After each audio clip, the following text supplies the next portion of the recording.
Hi everyone, welcome you to my channel bensonzinga@gmail.com.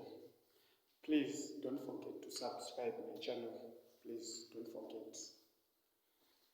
Sometimes we feel all kuti madoors eupenyu hwedu akavhariwa, but madhoo iwawa dhoo rinenge rakavharwa. Handiti kana dhoo rakavharwa hazviri kuti makakiyiwa mudhoo, dhoo rakavharwa but harina kukiyiwa, harina kulokewa. Saka zvakuda kuti iwewe unofungira kuti madhozi eupenyu hwangu akavharika, especially mayouth. Pari kuda kuti iwewe ndiwo unonoka that door. Ukanoka dhoo iroro, pana someone ari inside. Someone iyeye achavhura dhoo. Avhura dhoo, please usatamba nemunhu iyeye kana kukumbira zvinhu zvisina basa. Kumbira knowledge kwaari kuti akaita sekuti asuccess muupenyu.